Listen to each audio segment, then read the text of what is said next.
Je veux parler au Saint-Esprit. Saint-Esprit, je te rends grâce, tu es fidèle en toi-même, tu es admirable. Je te remercie pour cette opportunité. Merci d'imposer une vérité dans la vie de mon frère, dans la vie de ma soeur. Qu'il en soit ainsi pour lui, au nom de Jésus. Amen. Amen. Sois abondamment béni. Je suis contente et heureuse d'être avec toi. Et c'est toujours une joie d'être avec les personnes qui ont été rachetées par le sang de l'Alliance. Je dis donc Dieu béni. Je disais tu es gravement béni. Okay. Alors je remercie aussi les organisateurs qui ont permis ces assises, que le Seigneur soutienne et bénisse davantage. Il m'a été demandé de parler d'une thématique qui normalement devrait faire un sujet de tout un séminaire ou encore d'une conférence, même pendant 4 mois, mais on va essayer de comprimer ces choses pour que tu puisses recevoir ta portion du jour. Est-ce que quelqu'un peut m'aider? Dis à un voisin pour guérir son cœur, quand tu seras béni, moi je serai en train d'attendre. Est-ce que tu lui as dit? Ou tu as un cœur noir jusqu'au point de ne pas parler? Est-ce que tu peux dire à celui qui a un cœur noir là, quand tu seras béni, moi je serai en train d'attendre? Ok, d'accord. Ça va se passer un peu. Maintenant, dis à un autre, cette année, tu seras béni plus que moi. Ça tombe sur toi. Il y a quelqu'un qui a refusé. Je vous ai localisé là-bas au fond. Je vous ai déjà vu. Tu es incapable de bénir ton frère plus que toi. La bénédiction doit être double chez ton frère. C'est une manière de bénir ton cœur du noir. Est-ce que quelqu'un m'entend bien? Alors, allons-y rapidement. Il m'a été demandé de parler de ce qu'il faut savoir sur le choix du conjoint, sur le fiançailles. On va t'aider, mais tu es assez intelligent pour suivre ça. Commençons par le vœu. Quand pouvons-nous parler de vœu? Évidemment, on parle du mariage ici. Quand pouvons-nous parler du vœu? Proverbe 20-25. Proverbe 20-25, voici ce qui est écrit. C'est un piège pour l'homme que de prendre à la légère un engagement sacré. Que quelqu'un me dit sacré. Merci. Et de réfléchir qu'après avoir fait un vœu. Voici ce que la Bible dit. C'est un piège pour l'homme. Quand on parle de l'homme, on parle aussi de la femme. C'est un piège que de blaguer avec un vœu. Parce que le vœu, il est sacré. Lorsqu'on fait un vœu de mariage, il est sacré. Et je dis ceci, le vœu, ce n'est pas une demande en mariage. Quelqu'un me dit demande. Le vœu, ce n'est pas une demande. Tu peux faire une demande en mariage à 50 filles. Le vœu, c'est autre chose. Le vœu, c'est quand on décide et on promet. On dit à cette personne, toi et moi, je te promets une histoire, je te promets un achèvement.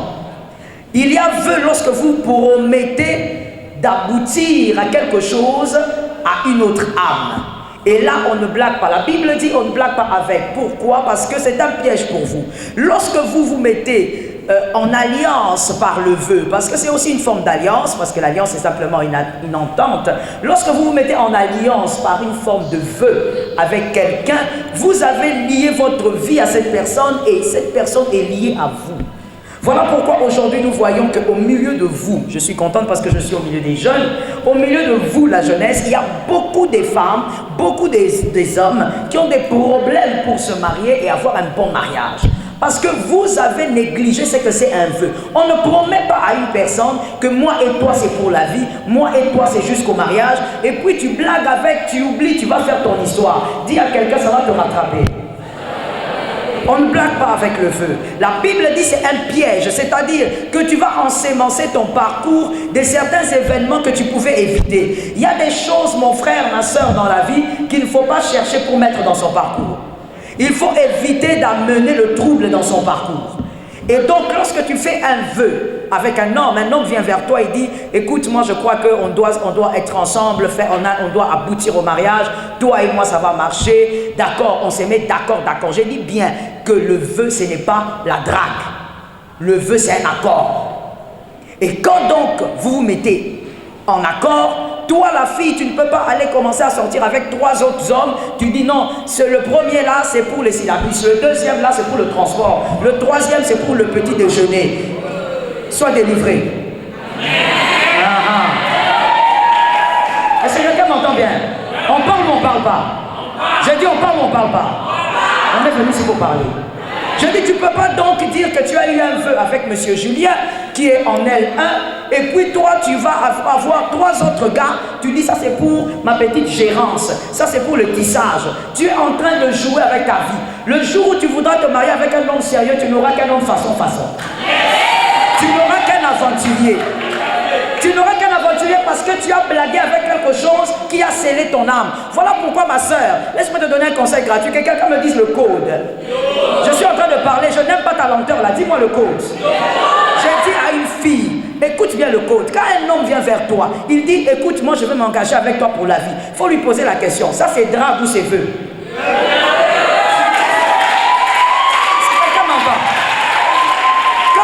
Quand il te dit non, c'est un vœu parce que moi je veux m'attacher à toi, tu es vraiment la fille que je veux, tu lui dis frère, il faut bien réfléchir. Parce que quand tu acceptes un vœu, tu t'es lié à quelqu'un. Même s'il voyage, tu t'es lié à quelqu'un. N'attire pas les combats que tu peux éviter dans la vie. N'attire pas les problèmes que tu peux éviter dans ton parcours. N'ensemence pas ton parcours des obstacles que tu pouvais éviter. Comment est-ce qu'on fait un vœu? Premièrement, le vœu se fait quand vous êtes conscient du choix que vous avez fait. Là maintenant d'abord je commence chez les hommes. Parce que c'est vous qui commencez. Normalement ce sont les hommes qui doivent commencer. Quand la femme commence c'est un peu façon. Tu prends trop de risques hein, mademoiselle. Est-ce que je peux ouvrir une parenthèse? Si je ne termine pas mon cher ami, on va voir ça plus tard. Hein? C'est pas un problème. Parce que je risque de ne pas finir. Je disais ceci. J'ouvre une parenthèse. Mademoiselle, l'émancipation oui. La féminité, oui. Tout ce que vous voulez qui accompagne. Mais tu prends un risque quand tu vas draguer un mec. S'il te dit non, tu vas lever tes talons pour te déplacer. Ou tu vas le draguer par WhatsApp. Et même là encore, imagine-toi, tu le dragues, il refuse, il te bloque. Que quelqu'un me dise quelle douleur. Mais tu vois, les hommes sont habitués au plaquage. Même quand on les plaque, ils sont habitués. Donc un homme peut aller draguer une fille, même si on dit non, il porte ça sur lui et il continue sa journée. Je commence par les hommes parce qu'ils ont été créés en premier et c'est l'homme qui dit voici cette fois-ci. Alors, quand tu fais le vœu, tu dois être conscient du choix que tu fais. Tu dois être conscient que ce que tu fais comme choix là, monsieur, la fille que tu veux aller voir, c'est pour toute la vie. As-tu bien regardé? Est-ce que la personne correspond à ta destinée? Tu dois savoir qui tu es, monsieur. Tu dois choisir par rapport à là où tu vas. Est-ce que quelqu'un m'entend bien? Quand on veut quitter Kinshasa pour New York, on ne va pas prendre un hélicoptère. Prends un hélicoptère pour quitter Kinshasa, Brazzaville. Quand tu veux quitter Kinshasa, New York, tu dois prendre un grand avion. Donc on prend les transports en fonction de là où on va. Monsieur, quand tu veux choisir une femme, tu dois savoir, tu es appelé à quoi? Est-ce qu'elle correspond à ta destinée? Est-ce qu'elle correspond à là où tu vas? Je parle d'abord des hommes. Tu dois bien faire ton choix. Mademoiselle, en même temps, par ricochet, on parle aussi de la femme. Quand l'homme vient vers toi, est-ce qu'il correspond à ta destinée? On ne fait pas le vœu n'importe comment. Le premier choix ou la première décision qu'on prend par rapport à un vœu, il faut regarder. Est-ce que nous allons au même endroit? Deuxièmement, est-ce que la personne... Diminuez un peu le son là-bas pour que je m'écoute aussi. Est-ce que la personne que tu choisis, monsieur, elle correspond à une personne que toi, monsieur, tu peux combler?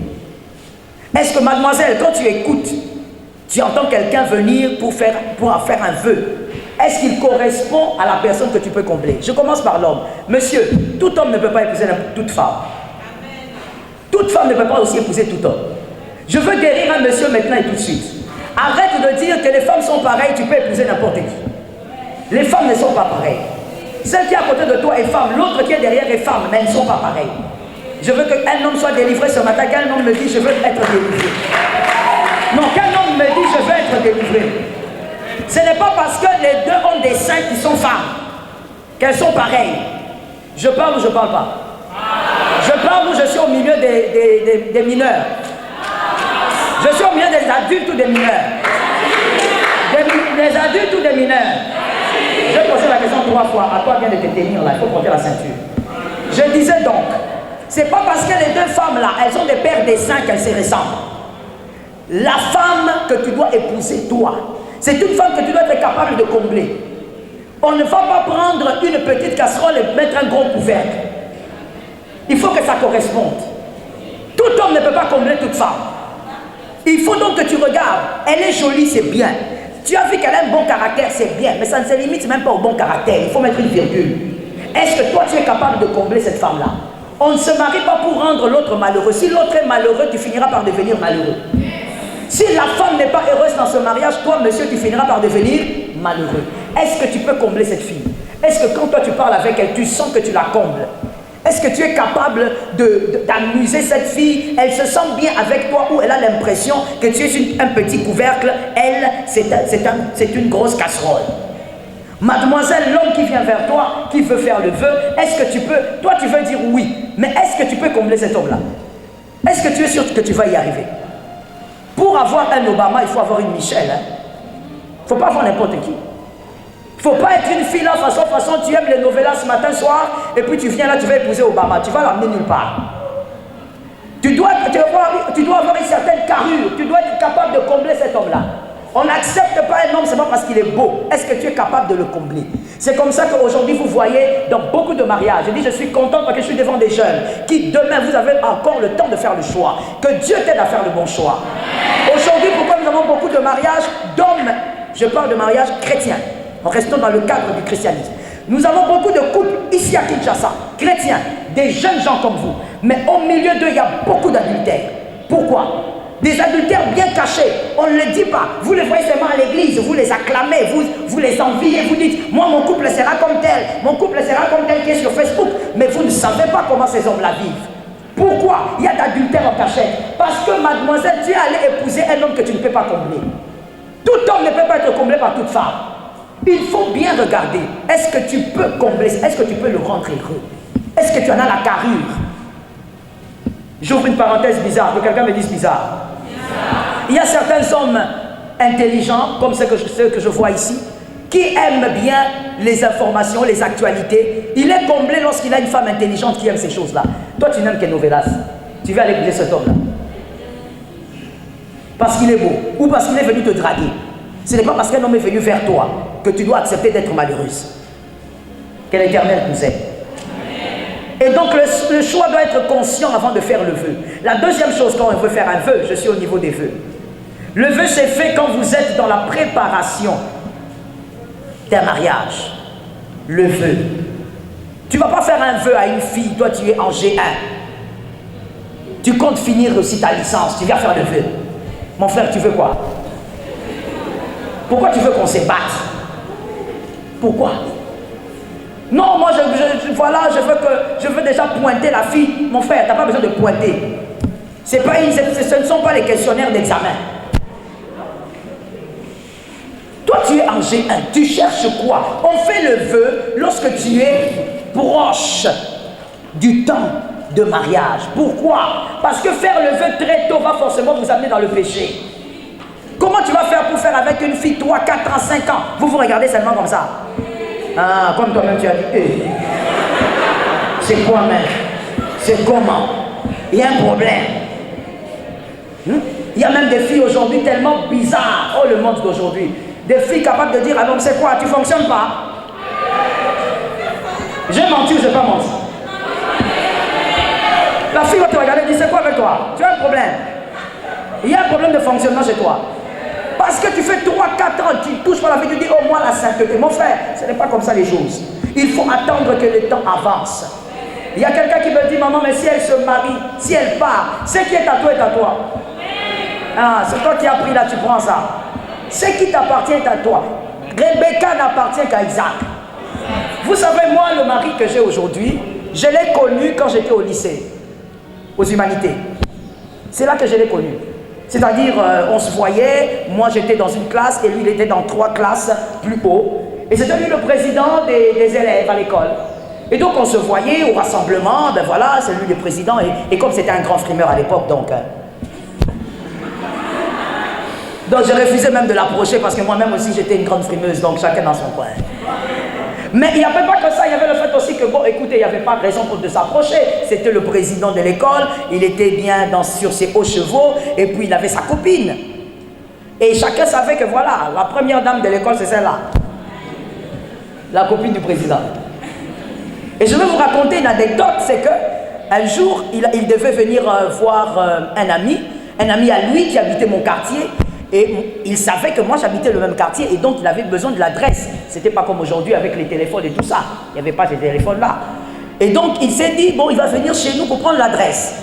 Et il arrive chez nous, il me trouve mon grand frère furieux de voir un monsieur, un gaillard venir chercher sa petite soeur. Il lui dit, monsieur, sortez d'ici. Ici, on ne vient pas chercher les filles. Ah, il dit, je ne suis pas venu chercher une fille, je suis venu chercher une adresse. Il sortait. Il est sorti. Et à l'école, donc, ça commençait à se raconter. Comme tu vois, quand toi tu as une histoire le matin, là, comment tu distilles là. Ça commençait à se raconter à l'école. Ah, maintenant, le président il était venu chercher, il était allé chercher. Et finalement, pour taire la rumeur, oh, le président a trouvé une astuce. Il s'est mis dans sa classe à la récréation et il m'a fait appeler. Comme c'est le président, quand il appelle quelqu'un ou pas. Alors, on me dit, écoute, on t'appelle là-bas par le président, je crois que à l'époque, c'était quoi, en 6e, dans 6e qu'il était. Et puis je vais là-bas avec une copine, et arrivé devant la classe, oh, je vois, mais tout un parlement. Il y avait des gens derrière lui, ses amis, je ne sais pas si c'était des gardes du corps de l'époque. Et lui, il était assis, et puis sa copine était assise sur ses cuisses. Ah, stratège. Et puis il me regarde, il dit, viens ici. Ah. Et moi je suis là comme ça, je m'approche, le président m'a appelé. Et puis il me dit, écoute, j'étais venu chez toi, il y a des choses qui se racontent à l'école, moi j'aimerais clarifier les choses. Hein. Moi j'ai ma copine, tu as vu ma copine? Je dis oui, j'ai vu ta copine. Et la copine, elle était là. En train de prendre du bon vent sur les cuisses du président. Et puis il me dit, écoute, moi je ne peux pas venir, moi je ne peux pas te draguer, moi j'ai ma copine. Donc il faut que les choses soient claires. Alors je ne veux plus ce genre de rumeurs ici. Alors je regarde, je dis, ok. Et je sors. Et moi j'ai quitté l'école après quelques années, parce que bon, à cause de certaines raisons, j'ai quitté l'école, j'ai voyagé, je suis revenu. Et c'est 6 ans après que je le revois, que je le rencontre. Et j'étais sorti, j'étais allé quelque part, et il me fait appel. Je n'entendais pas parce que j'avais des écouteurs, et puis brusquement je m'arrête, on me dit, oh, il y a tel qui t'appelle. Quand je regarde, je dis, oh, c'est le fameux président de l'époque. 6 ans après. Et c'est mon mari d'aujourd'hui. Et on a 3 enfants. S'il y a quelque chose que Dieu a réservé pour toi, parce que Dieu, des fois vous savez le problème avec vous c'est quoi? Vous croyez que Dieu c'est votre père biologique. Dieu c'est pas comme votre papa biologique. C'est pas comme votre mère biologique. Vos parents commettent des erreurs, ils en commettront encore demain. Dieu ne commet pas d'erreur. Si cette fille-là est vraiment ta bénédiction, Dieu va veiller sur ça. Si ces garçons-là, c'est vraiment Louis, c'est le numéro là, qui doit être là pour que vous puissiez accomplir la mission de Dieu sur terre. Dieu va veiller que cet homme-là soit là. Même s'il voyage, c'est ton numéro. Dieu va s'organiser. Est-ce que quelqu'un m'entend bien? Alors évitez de dire non, je dois d'abord pointer parce qu'elle peut disparaître. Elle ne va pas disparaître. L'Éternel va veiller sur ça. Vous devez savoir que lorsque les temps du vœu est trop long, comme je le disais, il y a le péché, il y a la sexualité. Il ne faut pas croire que la sexualité rapproche les gens. Écoutez, la sexualité solidifie une relation quand la sexualité est faite dans un cadre légal, c'est-à-dire dans le mariage, selon la parole de Dieu. Là, ça solidifie le couple. Là, ça solidifie les conjoints. Ça les unit davantage. Mais quand c'est illégal, c'est le démon qui manipule cette sexualité-là. Retiens pour la vie, mon frère, que tu l'acceptes ou pas, c'est comme ça. Écoute bien, la sexualité que tu pratiques en dehors du mariage, mademoiselle, tu dis, c'est mon fiancé, il m'a promis. Cette sexualité-là ne va faire que grandir un appétit sexuel malsain. C'est comme ça que tu verras le fiancé ou le monsieur qui t'a fait le vœu là. Vous êtes ensemble, en accord, mais comme vous couchez ensemble, tu vas apprendre demain qu'il commence à sortir avec une autre fille. Parce que le péché ouvre les yeux. Le péché va créer un appétit. accru pour cette affaire-là. Le péché crée l'appétit. Il ne regardait pas la porno, il va commencer à regarder. Il ne se masturbait pas, il va se masturber, mademoiselle, parce que toi, tu n'es pas très sage. Tu n'as pas été très intelligente. Tu penses que quand on couche avec un homme, on le garde. Tu as commis une erreur. Il va ouvrir les yeux aussi vers d'autres poitrines. Il va commencer à calibrer les types de poitrines. Quand il va regarder pour toi, il regarde là-bas, il dit ça c'est un peu plus. C'est que j'ai l'habitude de toucher, c'est les tailles 32. Là-bas c'est 42. Je vais un peu aller essayer. Et toi tu seras là en train de pleurer. Moi ça me tourne souvent quand les filles. Maman, il m'a dit, je l'ai tout donné. Qui t'avait dit de tout donner? Qui t'a dit que pendant le vœu on donne quelque chose? Pendant le vœu on donne seulement sa parole. Oh maman, je l'ai tout donné. Et les filles même ont beaucoup de courage. Elles osent même me dire, maman, je lui ai donné mon corps. Ah bon, tu me dis que tu as donné ton corps. Qui t'avait dit de tout lui donner? Qui t'avait dit que ce corps-là lui appartenait? Mais tu ne sais pas que le péché ouvre les yeux, ça va créer de l'appétit. C'est comme ça que même dans le mariage, nous disons, vous n'êtes pas peut-être mariés ici, mais je le dis comme ça, comme une parenthèse, même dans le mariage, nous disons aux couples mariés, attention avec la pornographie. Ce n'est pas parce qu'on est marié qu'on doit regarder la pornographie ensemble et dire, ça va nous donner l'appétit. La fille que tu vois là, qui fait le film porno là, elle a des silicones. Vous connaissez, vous ne connaissez pas? Comment vous me regardez comme ça? La fille là qui fait le film porno là, elle a des silicones. Au niveau de la poitrine là, elle a ajouté, on a arrondi. Derrière aussi, on a arrondi. Et quand tu vas finir de regarder la fille là, toi qui es marié, et après, tu regardes ta femme, elle a 100 kilos. Ce n'est pas pareil. C'est là où le diable commence à entrer. Le péché reste péché. Attention avec le péché. Le vœu, on le fait après avoir écouté Dieu et après avoir écouté les hommes. Écoute Dieu. Tu es en voie de préparation. Tu sais que ça ne va pas faire plus de 2 ans, ce moment de préparation. Parle à Dieu. Ne sois pas pressé d'aller parler à la fille. Tu sais, je veux te dire, parle d'abord à Dieu. Ça peut ne pas être elle. Et aujourd'hui, nous avons des filles et des hommes sorciers qui se promènent partout. Ne va pas t'attacher à une sorcière. Dernièrement, j'étais en train de parler à l'un de mes filles spirituelles qui était venu vers nous en nous disant, maman, voilà la fille que j'ai choisie et tout ça. J'ai dit, ok, on va entrer en prière. Quand je suis entré en prière, quand je suis sorti là, je lui ai dit, ce que tu vas amener là, elle va te manger. Elle a le rouge à lèvres, elle a les tissages, elle a une jolie jupe, mais elle est sorcière, bien même. Et très consciente de sa sorcellerie, elle sort, elle revient. Écoutez d'abord Dieu. On fait un vœu à un homme, à une femme pour toute la vie. On ne blague pas avec le mariage, n'est pas un jeu. On fait un vœu, on écoute d'abord Dieu. Qu'est-ce que le créateur de cet homme, de cette femme a dit? Les jeunes gens d'aujourd'hui, vous prenez trop l'aspect spirituel à la légère. Vous croyez qu'il suffit d'aimer. Vous croyez qu'il suffit de dire « je suis tombée amoureuse ». Vous croyez qu'il suffit de dire « c'est un coup de foudre ». Tu seras foudroyé. Gravement même. Tu as déjà vu des hommes qui sont mariés, qui sont dépassés dans leur mariage. Mon frère, prochainement quand vous allez m'inviter, je veux faire exprès, je vais appeler l'un d'entre eux, un homme qui est dépassé dans son mariage. Tu verras comment sont ses cheveux. Même les cheveux sont comme quelqu'un qui est passé tout près du volcan. Il est dépassé, il peut porter une chaussette rouge, l'autre bleue. Quelqu'un qui est dépassé dans le mariage, mon frère, on ne joue pas avec le mariage. Il ne suffit pas de regarder le maquillage de la fille, c'est au-delà de toutes ces choses. Tu dois écouter Dieu, va en prière, va en retraite, demande à Dieu, est-ce que c'est lui? Est-ce que je suis en train de m'aventurer? Est-ce qu'il va aussi me gaspiller du temps? Mon frère, il ne faut pas gaspiller le temps. Je peux parler? Est-ce que je pose la question, je peux parler? Il faut bien aussi lire la parole de Dieu et arrêter de dire certaines choses qui peuvent vous égarer. Non, il n'y a pas de retard dans la vie, il faut faire attention mon frère. Chaque chose a son temps. Jésus a commencé le ministère à 30 ans. David a été roi à 30 ans. Joseph a été ministre à 30 ans. Il y a un mystère attaché aux chiffres. Il y a un mystère attaché aux âges de la vie. À 25 ans, il y a des choses qu'il faut faire. À 30 ans, il y a des événements qu'il ne faut pas rater. Si tu les rates, tu resteras berger derrière les brebis. Il ne faut pas dire non, non, non. Il n'y a pas de retard dans la vie. Attention. Il y a des âges qui parlent. À 40 ans, il y a des choses qu'un homme doit faire.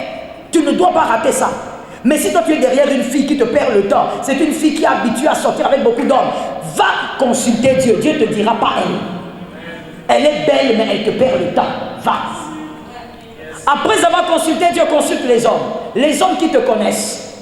Et les hommes qui connaissent le mariage. Qui a entendu? Je demandais qui a entendu. Consulte les hommes qui te connaissent toi et qui connaissent le mariage. Ne va pas consulter ta copine. Ta copine là, vous êtes dans la même situation, dans la galère du mariage. Oh non, ma copine, tu penses quoi de cet homme-là? Qu'est-ce qu'elle va te dire? Elle-même aussi se cherche. Qu'une fille localise une autre fille, dise on se cherche. Oh, c'est quoi? Dis à une autre fille on se cherche. On se cherche ici. Hein?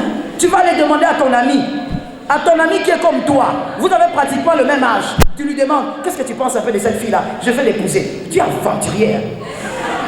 Non, tu es aventurier, mon frère. Demande les conseils aux hommes qui connaissent le mariage. Qui connaissent aussi, qui te connaissent toi. Ils savent qui tu es. Les semblants que tu fais devant la fille là, quand tu bois le coca là, tu bois le coca seulement avec 2 doigts. Lui, il sait comment tu manges le foufou. Consulte ces personnes-là. Dis à ces personnes-là, écoutez, vous me connaissez, mais regardez, j'ai pointé un peu la fille là. Demain, je vais l'amener un peu à la maison, comme une amie, et tu vas un peu observer. Des gens qui sont mariés, qui savent c'est quoi le mariage, qui ont fait plus de 6 ans dans le mariage. Et tu as besoin de leur sagesse. On ne réussit pas dans le mariage seulement parce que Dieu a parlé, mais on réussit aussi par la sagesse des hommes. Dieu peut te choisir un homme, mais la sagesse te dit, c'est lui, mais attends. Vrai ou faux? Le jour où David a tué Goliath, est-ce qu'il est monté au trône le même jour?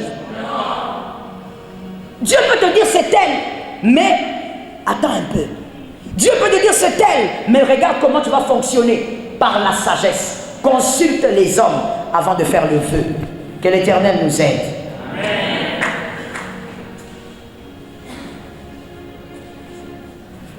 Je parle du choix rapidement. Le choix du mariage. J'ai déjà parlé des éléments qui doivent être dans le kit du choix. Le choix du conjoint. On ne choisit pas, et je le répète encore, on ne choisit pas une femme, un homme à cause des pulsions sexuelles qu'on ressent quand on est devant lui ou quand on est devant elle. Non. On ne choisit pas par pulsion. Parce que tu es tellement excité quand tu es devant ces garçons-là, tu dis, c'est lui l'homme de ma vie. Il y a différence entre excitation et réflexion. On choisit par réflexion, on ne choisit pas par excitation. J'ai besoin des amens. Amen. Tu fais semblant comme si ce que j'ai dit là, toi tu ne connais pas. Alors que toi, moi j'ai dit à 4, toi tu connais même 10. On ne choisit pas parce que les jeunes gens, vous êtes dans ça. Non, quand je vois cette fille-là, je fonds. Quand je vois, mon frère, tu fonds, tu vas disparaître. Tu as déjà vu le beurre qu'on met dans une poêle au feu? Ça disparaît. Non, quand je la vois, il y a des sens qui se réveillent en moi. Oui, oui. Quand tu seras marié, il y a d'autres sens qui vont se réveiller en toi. Ça sera les sens samsoniques. Tu vas commencer à bastonner. Pourquoi? Parce que tu n'as pas choisi avec réflexion. Tu as choisi par excitation. Non. Non, quand on est... Voilà aussi le problème du péché. Non, comme on est fiancé là, même pas fiancé, copain. Écoutez, entre nous soit dit, hein, le copinage est un péché. Accepte pas. La vérité ne change pas parce que tu la refuses. Laisse-moi dire quelque chose pour un homme intelligent. La vérité ne change pas parce que tu la refuses. Au contraire, une vérité que tu refuses te rend ignorant et te rend insensé. La vérité demeure. C'est pas parce que tu résistes à la vérité que la vérité n'est pas vérité. Le copinage est un péché. Qu'est-ce que vous allez faire dans le copinage?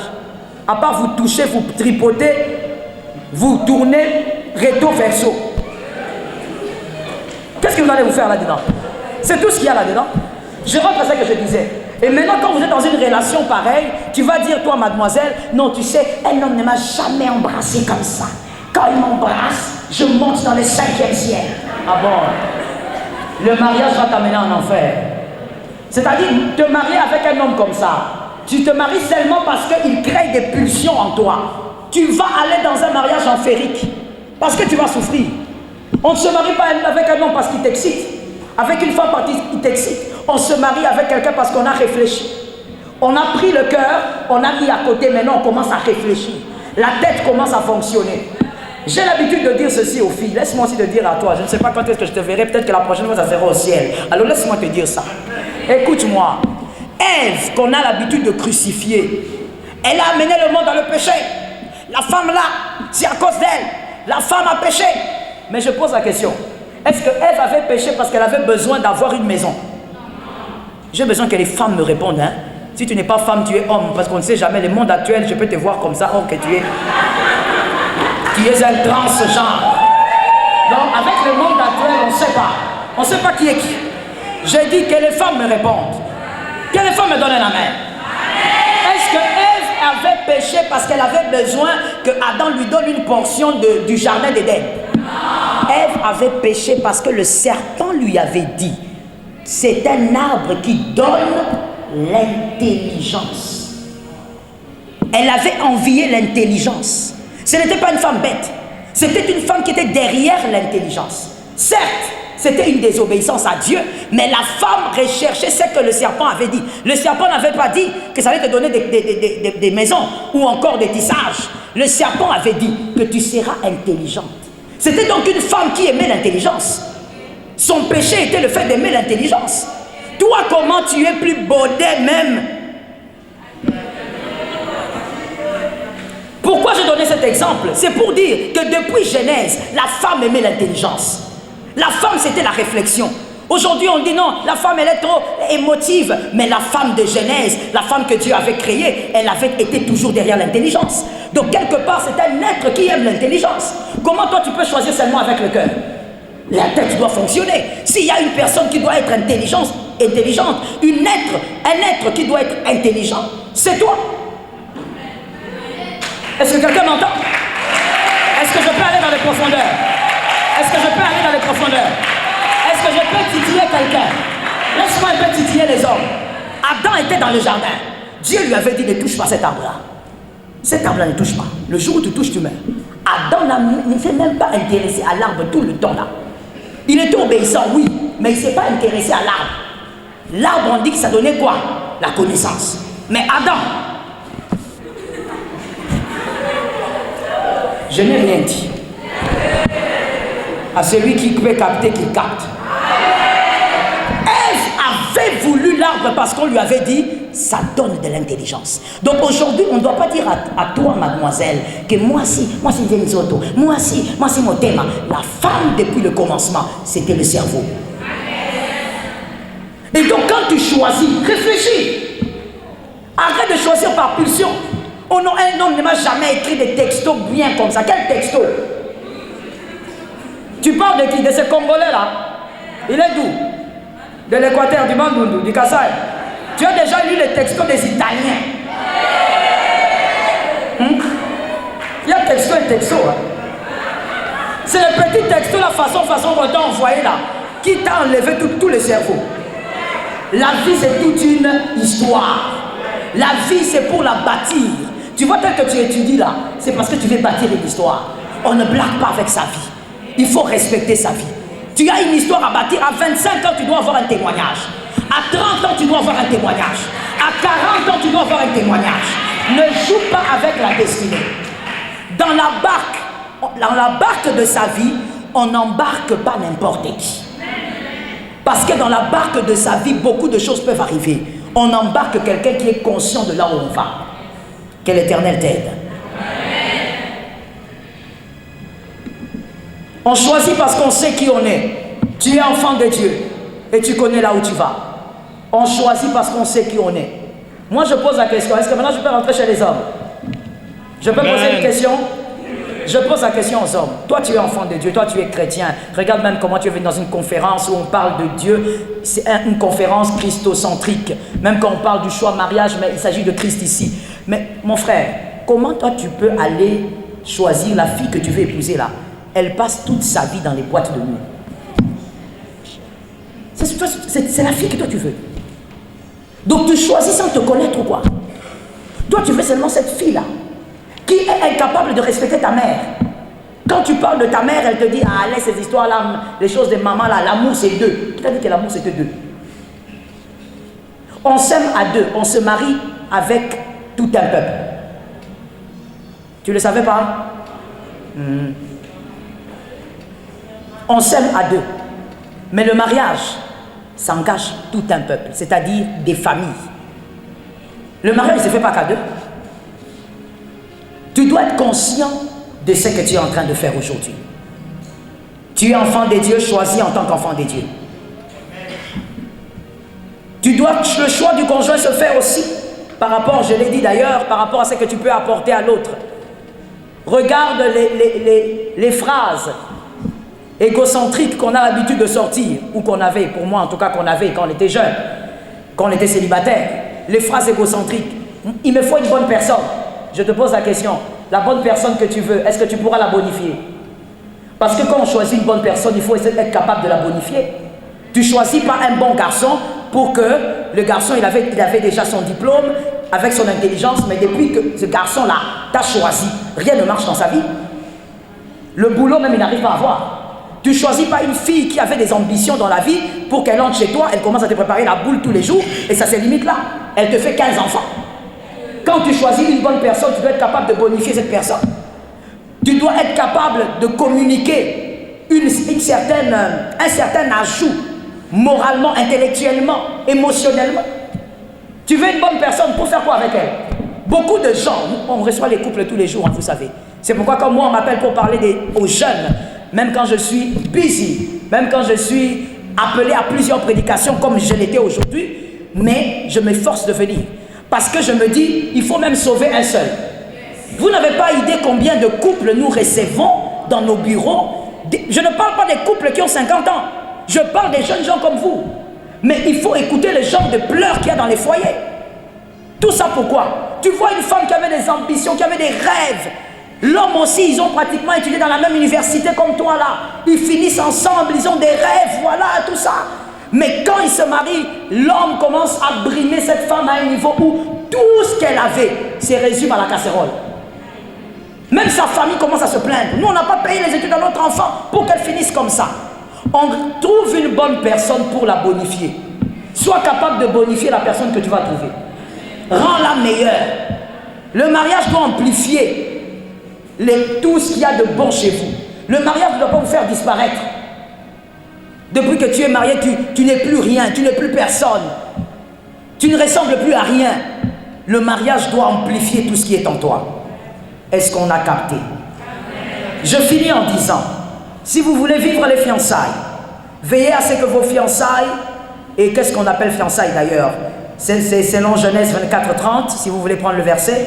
Selon Genèse 24:30, les fiançailles, c'est au moment où les deux familles se sont rencontrées. Aujourd'hui, on entend les jeunes dire, c'est mon fiancé. Et moi, surtout, je souffre avec ça dans mes téléphones. Tu entends une fille t'écrire sur WhatsApp, maman, moi et mon fiancé. Quand tu demandes, fiancé, ça veut dire, il a fait quoi? Il est qui? Non, maman, c'est juste un garçon qui m'a promis. Non, là, c'est le vœu. C'est pas ton fiancé. Le fiancé, c'est lorsque les deux familles se sont mis ensemble, se sont rencontrées. Et dans d'autres cultures, le fiancé a déjà déposé quelque chose. Il a fait un signe, un symbole. Là, c'est ton fiancé. Avant ça, il n'est pas ton fiancé, maman. Il ne faut pas rendre votre relation sale là propre.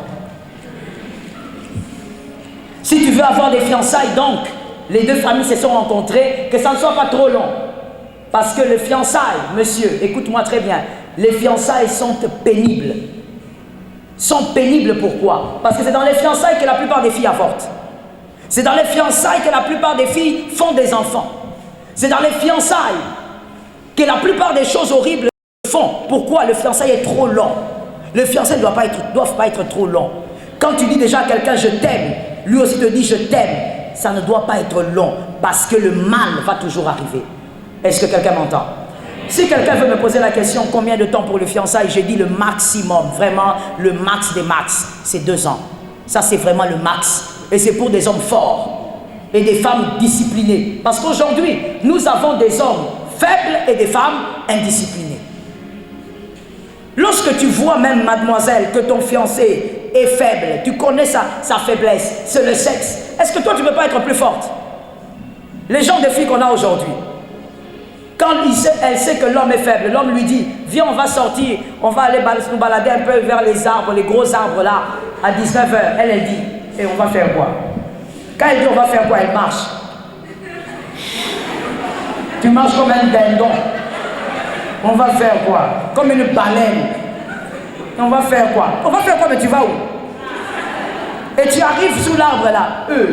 Maintenant tu fais quoi? On est enfant de Dieu. Tu es aventurier, hein? Lui aussi sait que toi aussi tu es faible. Il te déboutonne, chérie, on va prier, non? Chérie, tu sais, même Dieu sait. Là, il a déjà enlevé 5 boutons. Et toi, tu es seulement, Jésus. Est-ce que tu vois comment tu es aventurier? Tu es aventurier. Tu sais très bien que tu vas à l'abattoir. Mais tu acceptes d'aller à l'abattoir. Hein? Mais tu acceptes ça. Écoute, ça risque, la Bible dit, je finis par là, un bon verset que j'aime. J'aime ça parce que on me l'a appris depuis que j'ai, je crois, 13 ans. La Bible dit, tu risques de perdre ton héritage par ta propre faute. Il y a des évangiles à bannir qui circulent à Kinshasa, où on dit aux gens, quoi qu'il arrive, aux Amouane Laka. Quoi qu'il arrive, aux Amouana. Écoute mon frère, je vais te présenter le tableau de 2 types de Banelaka.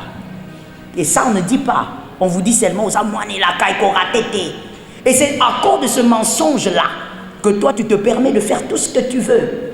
L'homme là peut être ton mari, la fille là peut être ta femme. Mais à cause du péché que vous accumulez, il y a les enfants des Laka qui meurent sans les yeux, comme Samson. Il est mort, mais sans la vision. Tu vas perdre ton fiancé à cause du péché. On va t'arracher la vision, mon frère. La Bible dit tu perdras ton héritage par ta faute. Donc un héritage, Dieu t'a donné. Tu as reçu des prophéties, mais tu peux le perdre à cause de tes erreurs. Et il y a un deuxième type de Banelaka. Ce sont ceux-là qui arrivent au trône sans toucher la femme de Potiphar. Il n'y a pas d'enfant des Laka sans interdit. Tout enfant des Laka a des interdits. Est-ce que quelqu'un m'a entendu? Tout enfant des Laka a des interdits. Même Samuel avait des interdits. Tu ne peux pas dire au nom des promesses que tu as eues dans la vie que quoi que je fasse et qu'au Simba, mon frère, on est là. Tu verras comment tes élakas vont s'effriter.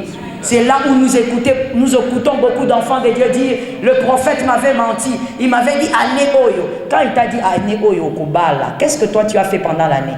N'est-ce pas que tu étais en train de coucher avec ces garçons là-bas? N'est-ce pas que tu étais en train de te faire tripoter avec ces garçons là-bas? Comment tu accuses le prophète alors que tu n'as pas respecté les interdits de la promesse? Que Jésus vous bénisse.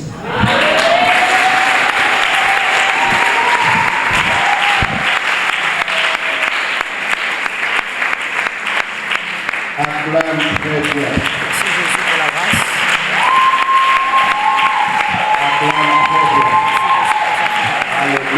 Nous vous avons suivi dans cette conférence et nous sommes à la fin. Quelles sont vos impressions par rapport à ce qui vient de se dérouler? Je dis gloire à Dieu, que Jésus-Christ soit glorifié et surtout que ce genre d'assises soit organisé régulièrement pour les jeunes. Parce que la jeunesse, il est bien beau de dire que c'est l'avenir de demain, mais ce n'est pas n'importe quelle jeunesse qui est l'avenir de demain. C'est une jeunesse préparée, c'est une jeunesse aiguisée, c'est une jeunesse formée. Donc il faudrait bien former notre jeunesse, surtout notre jeunesse congolaise, parce qu'on compte sur elle. On dit que le mariage n'est pas un jeu, n'est pas une blague. Il faut être sérieux quand on veut choisir. Il faut être mature quand on veut choisir. Il faut être conscient de ce qu'on veut. Et ce qu'on veut dépend de là où on va. On ne choisit pas par caprice, c'est là que je parle de la maturité. On choisit un conjoint parce qu'on sait où on va, on sait qui on est enfant de Dieu, on a une destinée et on choisit quelqu'un qui sera capable d'amplifier cette destinée. Et donc, on choisit par maturité, on choisit par conscience et non par caprice.